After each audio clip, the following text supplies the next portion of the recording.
And today, the Supreme Court has answered that question by a vote of 6-3. The U.S. Supreme Court has just issued a major ruling. Major Second Amendment case. Major Supreme Court ruling. If you own an AR-15, this January has arrived with a quiet but intense legal pressure. We're not seeing a massive nationwide ban or a sudden midnight vote in Congress, but something much more dangerous is happening. There is a quiet shift in state laws, enforcement priorities, and how courts are interpreting your rights. What is perfectly legal in one state today can be a serious felony just across the state line tomorrow. Today, on Law Advisor, we are breaking down 10 legal realities that every AR-15 owner must know right now to stay out of a courtroom. Make sure you stay until the end, because reality number 10 is exactly where even the most careful owners are still getting hit with criminal charges. Now, a quick disclaimer. I am not an attorney, and this is not legal counsel. Firearm statutes shift incredibly fast and can vary by your exact zip code. You should always consult with a licensed lawyer and check your local ordinances before you take any action. Our goal here at Law Advisor is to keep you informed and protected, and as we push toward our milestone of 1,000 subscribers, your support by hitting that subscribe button is what makes this research possible. The first reality you need to grasp is that there is currently no federal AR-15 ban. Despite all the noise in the media, Congress has not outlawed the AR-15, and the Supreme Court has not struck down your right to own one. Federal law still allows for the manufacture, transfer, and possession of these rifles, subject to the existing rules we've lived with for years. However, this is where many people get trapped. The federal baseline does not override stricter state laws. Just because the feds say it's okay doesn't mean your state government agrees. This leads us to reality number 2. State law rules your daily life. If you live in California, Connecticut, Delaware, Hawaii, Illinois, Maryland, Massachusetts, New Jersey, New York, Rhode Island, or Washington, your AR-15 is regulated by its features, not just its model name. A rifle that is 100% legal in Arizona can become illegal contraband the moment it crosses into Illinois if it has a pistol grip or a detachable magazine. Crossing a state line changes everything. And "I didn't know" is not a defense that works in these jurisdictions.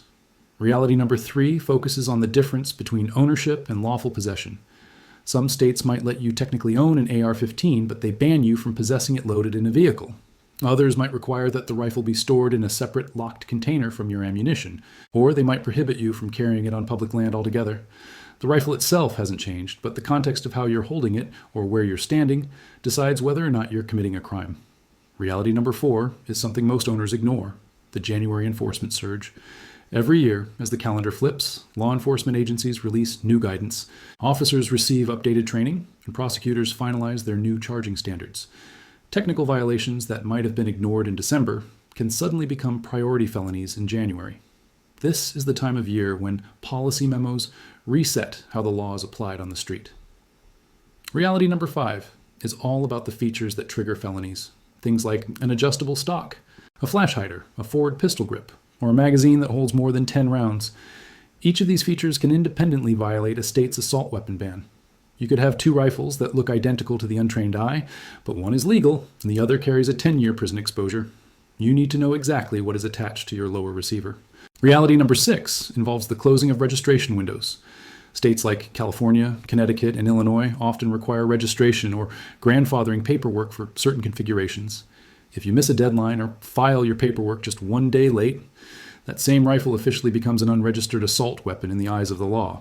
Courts are notoriously cold when it comes to the "I forgot" excuse. Once that window closes, your legal protection disappears with it. Reality number 7 is a hard truth. Traffic stops are interpretation moments. If an officer pulls you over and believes your rifle is unlawfully configured, they have the power to seize the weapon and arrest you on the spot. Roadside arguments, even if you're right, do not beat a felony charge in the moment. This is why you must know the transport rules. Unloaded in a locked container, ammunition stored separately, and no unnecessary detours. Reality number 8 addresses interstate travel, and it is much narrower than most people think. While federal law under 18 U.S.C. Part 926A provides some safe passage protection, it only covers continuous and uninterrupted transportation. Your rifle must be unloaded and inaccessible. If you stop overnight in a state like New Jersey with a rifle that is legal in Texas but banned in Jersey, you can still be charged. You have to plan every single mile of your trip and know exactly where you're stopping. Reality number 9 is a warning about where you get your information. Online advice expires.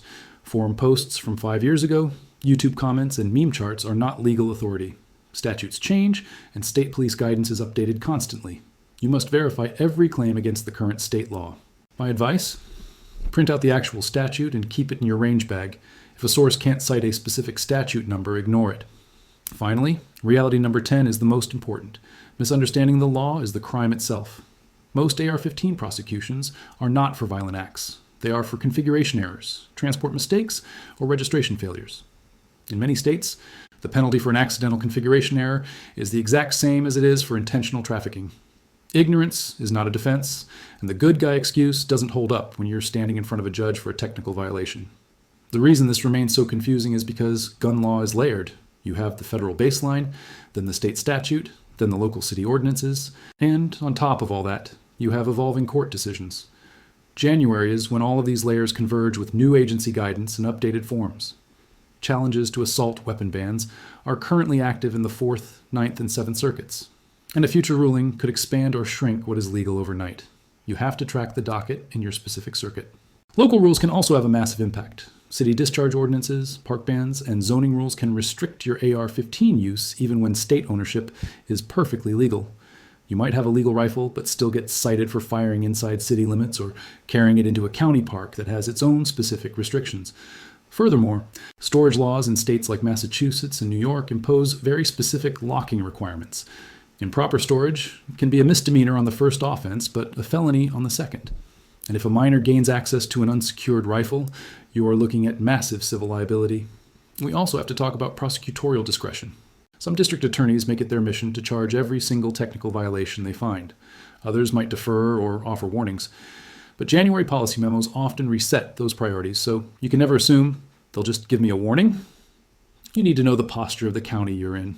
And don't forget about compliance drift. A rifle that was 100% compliant when you bought it 3 years ago can become illegal if the state redefines what an assault weapon is. You need to recheck your configuration every single legislative session. Transfers and inheritance are another legal minefield. In many states, registered assault weapons cannot be sold or even given to a family member within the state. They often have to be surrendered, moved out of state, or sold to a licensed dealer. If you inherit one of these rifles, you might only have 30 to 90 days to comply with the law before you face possession charges. If your rifle is seized on suspicion, getting it back is a nightmare. It requires a civil petition, thousands in legal fees, and months of delay. This is why you must document every compliance step. Keep your receipts, your registration printouts, and even photos of the compliant configuration in the cloud. If you're traveling, follow this checklist. First, confirm the law in your destination state. Second, strip the rifle to a compliant configuration if necessary. Third, transport it unloaded in a hard, locked case with ammo separate. Fourth, carry a printed copy of the federal safe passage statute. And fifth, do not make overnight stops in states where the rifle is banned. Bookmark your state police firearm bureau page and the actual written law. If a post online doesn't cite a statute, it's just noise. Responsibility is a continuous process. Laws evolve, but your rifle doesn't change itself. You should schedule an annual compliance audit every January. Check your configuration, your registration status, and your transport plan. Ask yourself, does a prior owner's modification affect me? Yes, it does. Possession liability is on you. Are compliance accessories safe? Only if they match the exact statutory definition. Marketing language from a manufacturer is irrelevant. Only the written law matters. Finally, remember that legal defense insurance exists for a reason, but you must read the exclusions. Keep digital copies of your records in a secure cloud storage. There is no universal answer to the question, is my AR-15 legal? It depends on your state, your features, and your conduct. January didn't ban your rifle, but it certainly narrowed the margin for error. Recheck everything today. Attention is the price we pay for ownership. Stay safe, stay informed, and make sure you subscribe to Law Advisor. We are pushing hard for that 1,000 subscriber goal, and every single one of you makes this journey possible. Drop a comment below and let me know, which state do you think has the most confusing AR-15 laws? I'll see you in the next one.